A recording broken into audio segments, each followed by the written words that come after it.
I've moved my oil painting out of the way now and put the drawing up on my easel. I think this is going to work better. You can see that now I'm on my actual paper that I'm going to use for my final, and I've done a gestural sketch on that.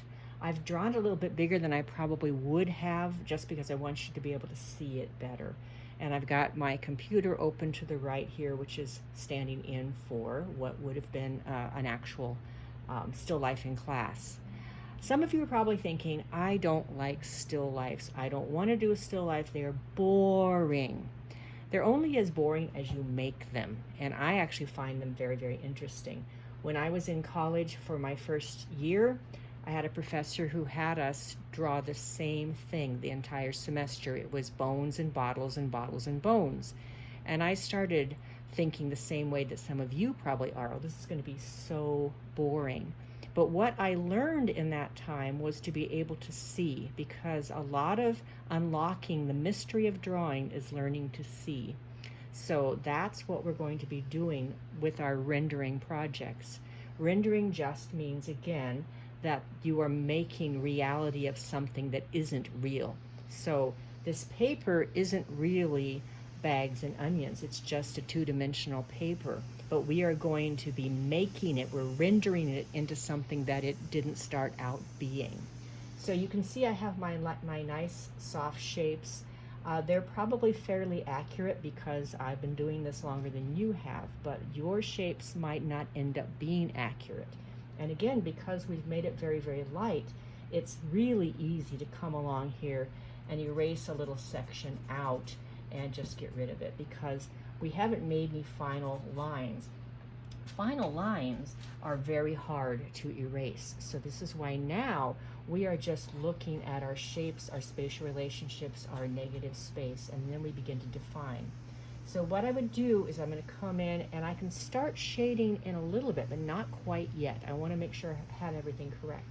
You will notice that I am just using a Ticonderoga pencil, not a fancy pencil. I have all the fancy pencils, but for this assignment, I want you to learn how to control the pencil, how hard you push, how light you push, how you will build up your values, rather than rely on those fancy pencils. There's a really good reason for that, because you can draw something just as complete using just this regular pencil. Now mine is a black one, but it doesn't make any difference. It's exactly the same as the yellow ones. It's just it's fancy with black. So what you're going to do now is you're going to come along here and you're going to start making your corrections. So here I see that this line has to come over here. That's a little bit too large. I erase it, I take it away, and I put it back on there. I don't know that I actually want to put in all of the background, but I need to have a few little lines to give context in the background. So I will begin to put that in. This shape is not quite right.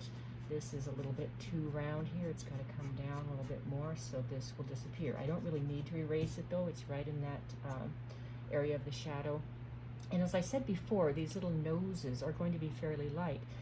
They're going to be shadows inside to show those little white things. One thing that's really important to note is the texture on the onions.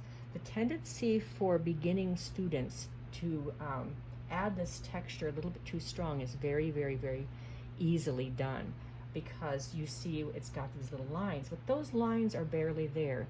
If I were to take this, and I'm just going to use this, and I made this onion have really strong lines, what does it actually look like? It doesn't look like an onion anymore. It looks like a pumpkin. So here we now have the beginning of Halloween. So these are going to be very, very soft, hinted at lines and not really include too much in them. So I'm going to just check my shapes one more time. This is not absolutely accurate, and I'm not so terribly worried about that.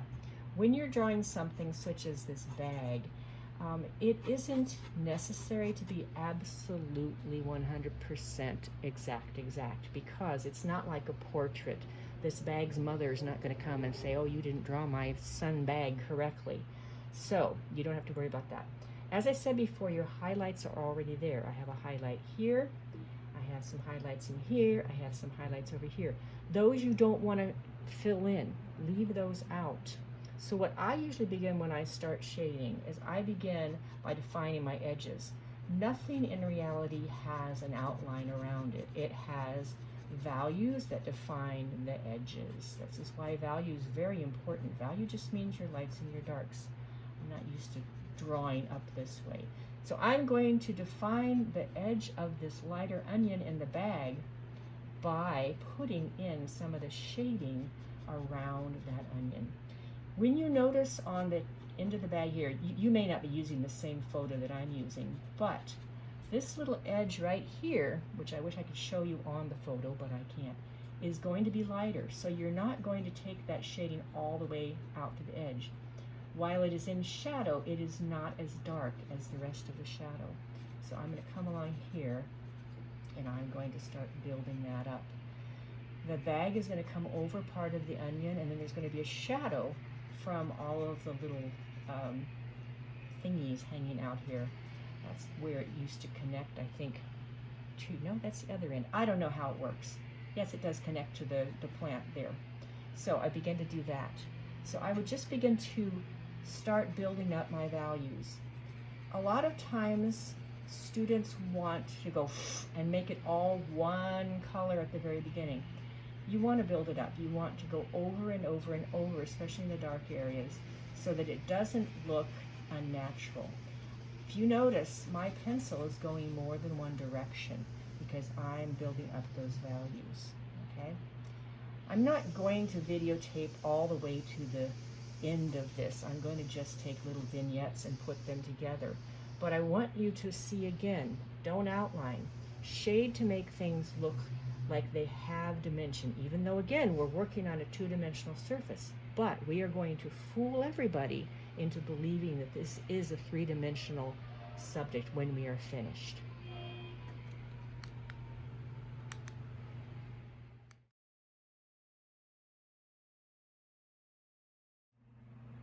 A couple of things I have to tell you today. First of all, this is an onion. This onion does not grow this way. I said it backwards yesterday. It grows this way, so that this part is connected to the ground. This part has the sprouts out the top.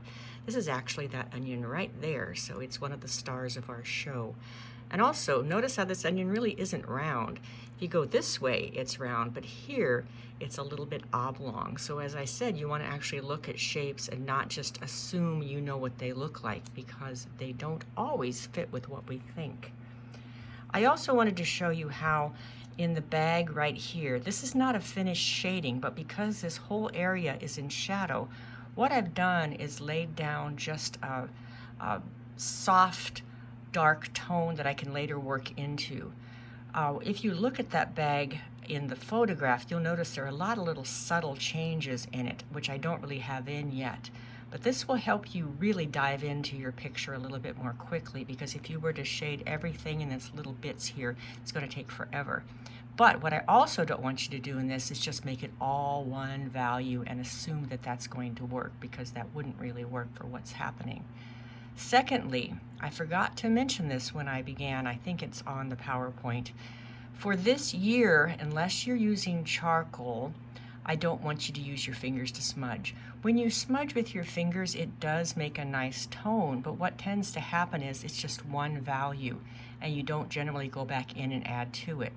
So later on, when you get more advanced, maybe when you take honors painting and drawing next year, I will let you do that, but you have to be really careful, because smudging can be a crutch, and it doesn't actually allow you to give the tones that you need. So when you work with this, you put it on, but then I'm going to come back in and I'm going to see it's going to be darker here, and then it's going to come over here and it'll be a little bit darker as well. I'm holding my phone today and filming, so it's a little bit more difficult for me to draw at the same time. But you can note that I've only got maybe 15, possibly 20 minutes in on this, and there's not a whole lot done, but it is beginning to take shape, because once again, you don't want to be outlining, you want to define edges. So when you look at an edge of something, you have to determine, is this darker or lighter than this? And you will see in the photograph that there's going to be a big shadow along here, but there's a little highlight that's going to go along here that will catch the light on there. So sometimes it's going to be very subtle, because in the photograph on this and this, This is lighter, but it's still in shadow, so I'm still going to have to lay down some shadow over the top of this, even though it's going to be lighter than the shadow underneath it. Notice how my shadow right now has dimensional, directional shape. I would want to soften that because generally you don't want the pencil to show up too strongly. You want, again, convince the people who are looking at this that it isn't just a two-dimensional piece of paper, but it's actually a bag containing an onion with onions on the outside. Two quick things. Sometimes you have to use your artistic license. What is an artistic license? Well, that allows you to change reality a little bit. For example, in this growth area here where the little sprouts come out, it's really hard to define what's happening in the photo. So I'm just going to suggest it. I'm not going to worry too much about being 100% accurate because it isn't that necessary. And also down here, I've added a little bit more tone than's in the photo simply because you have a white edge against a white cloth. Sometimes it's okay to let that edge just disappear, but I'm not going to do that in this instance. I'm going to define it just a little bit more. I might soften it a bit later on, but right now I'm okay with that. Secondly, you might notice I have a piece of paper up here. It's actually a grading sheet from last year. You might notice that there are names that you know on here. I have this here so that I don't smudge, because you can see my hand has a lot of graphite on it. So I keep that there if I don't want to smudge all over it. Sometimes it doesn't matter. Perhaps you don't really care because you're working in a darker area. But generally, to keep your paper nice and clean, it's good to have something to protect the rest of the paper. A little bit of smudging from your hand is going to happen. I wouldn't have quite this much on me if I didn't have this up. I usually don't have it tilted up quite this much, but for the sake of filming, I need to do that. So think about just getting a regular piece of printer paper and sticking it down there so that you don't smudge onto your subject.